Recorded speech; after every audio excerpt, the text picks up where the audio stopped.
ఆంధ్రప్రదేశ్లో liquor collection గురించి చెప్పాలంటే ఎన్నో రికార్డులుంటాయి.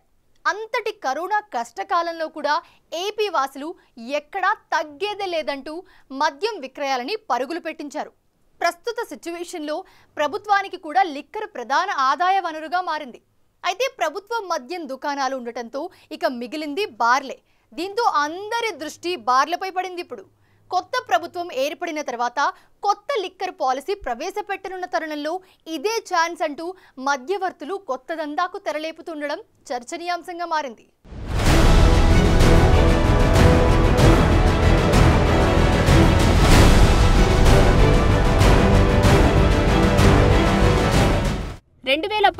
వైసీపీ సంపూర్ణ మద్య నిషేధం హామీతో అధికారంలోకి వచ్చింది. అధికారంలోకి వచ్చిన తొలి ఏడాదే మద్యం ధరల్ని గణనీయంగా పెంచేసింది. అయితే నాణ్యత విషయంలో తీవ్ర విమర్శలు ఎదుర్కోవలసి వచ్చింది. 2019 వరకు అందుబాటులో ఉన్న బ్రాండ్ల స్థానంలో రకరకాల కొత్త ఉత్పత్తులు అమ్మకాలకు వచ్చాయి. జనం తాము కోరుకున్న మద్యాన్ని కాకుండా ప్రభుత్వం విక్రయించిన దానిని మాత్రమే కొనే పరిస్థితి కల్పించారు. వైసీపీ ఓటమికి ఇదే ప్రధాన కారణమైంది.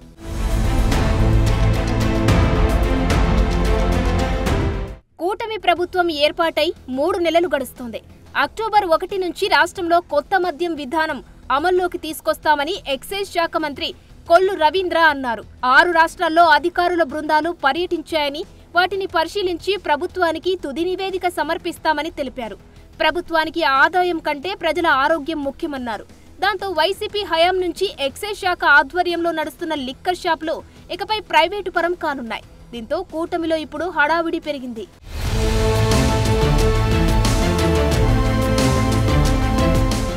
ఎన్నికల ముందు టీడీపీలో చేరిన పొరుగు నియోజకవర్గానికి చెందిన యువనేత తిరుపతిలో ఓ బార్ నిర్వహిస్తున్నారు. కూటమి ప్రభుత్వం అధికారంలోకి రావడం, తిరుపతిలో ఆ పార్టీల నేతలు తలోదారిలో ఉండడంతో ఇక్కడ లిక్కర్ లీడర్గా అవతారమెత్తాడు. తన బారులోనే బార్ల యజమానులతో సమావేశం ఏర్పాటు చేసి సిండికేట్ వ్యాపారం చేసుకుందాం, ఏదైనా సమస్య వస్తే నేను చూసుకుంటా, మీరేం భయపడవద్దని అందరికీ సందేశం ఇచ్చినట్టు గుసగుసలు వినిపిస్తున్నాయి.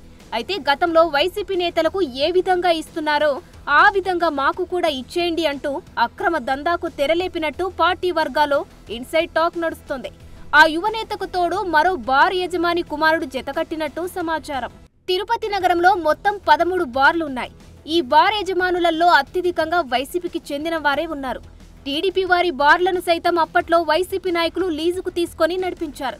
కూటమి ప్రభుత్వం అధికారంలోకి వచ్చి 3 నెలలు ముగిసింది. గత వైసీపీ ప్రభుత్వంలో ఇచ్చే నెలవారీ మామూళ్లకు బ్రేక్ పడడంతో బార్ల యజమానులు సంతోషంలో ఉన్నారు. కానీ ఇప్పుడు అనూహ్యంగా ఆ యువనేత గడిచిన 3 నెలల వాటా కూడా డిమాండ్ చేసినట్టు ఆరోపణలు వస్తున్నాయి. ఆ యువనేతకు ఓ పోలీస్ అధికారి సైతం వత్తాసు పలుకుతూ బార్ల నిర్వాహకులను సైతం ఇబ్బందులకు గురి చేస్తున్నారని విమర్శలు వస్తున్నాయి.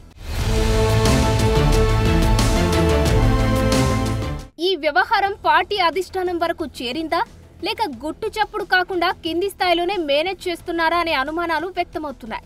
పార్టీలో ఎవరు తప్పు చేసినా వదిలేది లేదంటున్న చంద్రబాబు ఈ వ్యవహారంపై ఏ విధంగా స్పందిస్తారో చూడాలి.